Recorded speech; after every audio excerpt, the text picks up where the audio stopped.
आप हैरान हो जाएंगे सुनकर कि बांके बिहारी के मंदिर में मंगला आरती क्यों नहीं होती। तो हुआ यूं कि एक आदमी बांके बिहारी के मंदिर के बाहर रोज सफाई करता था और वहीं भोजन करने के बाद रात्रि में मंदिर के बाहर ही सो जाता। एक दिन पुजारी जी ने सोचा कि यह आदमी इतनी मेहनत करता है तो चलो इसे कोई काम देते हैं। अब आदमी से पूछा गया कि गैया चरा सकते हो? तो उस आदमी ने पूछा कि गैया किसकी है, क्योंकि मैं ठाकुर के अलावा किसी का काम नहीं करता। तो पुजारी जी ने कहा कि गैया भी ठाकुर जी की ही है। तो उसने कहा मैं कर दूंगा।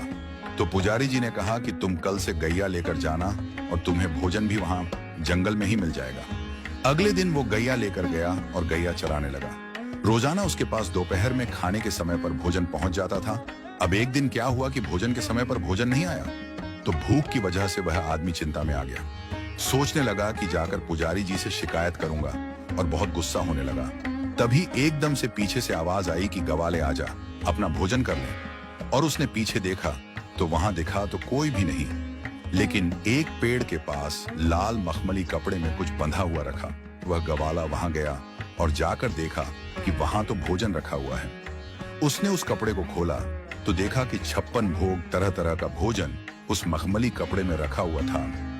तो गवाले ने सोचा कि आज भोजन बहुत ज्यादा बना है, तो बनाने में थोड़ा समय लग गया होगा, इसलिए देरी हो गई। लेकिन फिर भी उसने कहा कि आज कोई आदमी दिखाई नहीं दे रहा है जो भोजन लेकर आया, तो कहीं ऐसा तो नहीं कि ठाकुर जी खुद ही भोजन लेकर आए हों।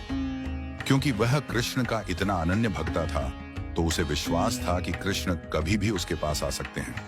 उसने आराम से भोजन किया और वो लाल कपड़े में सारे बर्तन बांध करके शाम को पुजारी जी के पास पहुंचा और जाकर बोलता है, पुजारी जी आज आपका कोई आदमी भोजन देने नहीं आया। मुझे लगता है कि आज ठाकुर जी खुद भोजन देने आए। पुजारी जी बोले कि आज तो भोजन बना ही नहीं, क्योंकि आज तो एकादशी का दिन है, आज तो व्रत है सबका। और पुजारी जी ने देखा उसके हाथ में लाल मखमली कपड़े में जो बर्तन है वो वही बर्तन है जिसमें रोज ठाकुर जी का भोग लगता है। तो पुजारी जी ने पूछा कि कोई भी तुम्हें भोजन देने नहीं आया? आदमी बोला नहीं, मुझे तो एक आवाज आई थी, ग्वाले भोजन कर ले। पुजारी जी को पता चल गया कि आज ठाकुर जी स्वयं इसके लिए भोजन लेकर गए।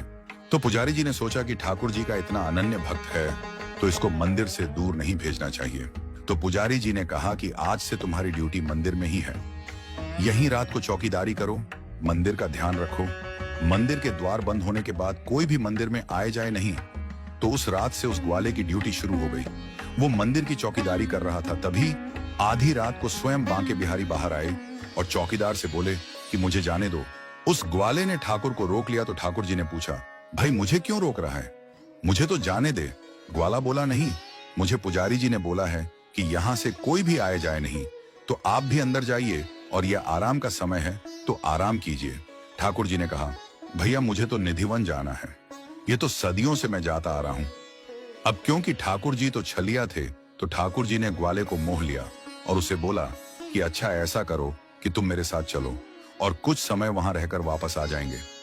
जब मैं यहां नहीं होऊंगा तो तुम चौकीदारी किसकी करोगे? अब वह मान गया और ठाकुर जी के साथ चल दिया। ठाकुर जी निधिवन के अंदर चले गए और वह निधिवन के बाहर बैठा गया। सुबह होने से कुछ समय पहले ठाकुर जी निधिवन के बाहर आए और ठाकुर जी ग्वाले के साथ वापस मंदिर आ गए।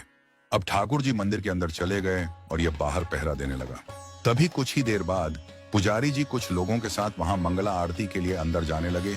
तो ग्वाले ने पुजारी जी को अंदर जाने से रोक दिया। तो पुजारी जी ने कहा क्यों? तो वह आदमी बोला, रात को ठाकुर जी बाहर आए थे, मेरे को लेकर निधिवन चले गए, वहां अंदर जाकर के सारी रात रास किया और अभी अभी थोड़ी देर पहले यहाँ आए हैं, तो भैया थोड़ा आराम तो करने दो ठाकुर जी को। पुजारी जी ने सोचा कि ठाकुर जी इसका भोजन लेकर आए थे और ये कह रहा है कि कल रात को ठाकुर जी आए थे, तो इसकी बात माननी पड़ेगी। यकीन मानिएगा दोस्तों, पुजारी जी सब लोगों के साथ वहीं बैठ गए और सुबह हो गई। और जब धूप निकल आई तब ग्वाले ने बोला कि अब आप जाकर पूजा कर सकते हो। तब से लेकर आज तक कभी बांके बिहारी के मंदिर में मंगला आरती नहीं होती और केवल साल में सिर्फ एक दिन मंगला आरती होती है और वह दिन है जन्माष्टमी का दिन।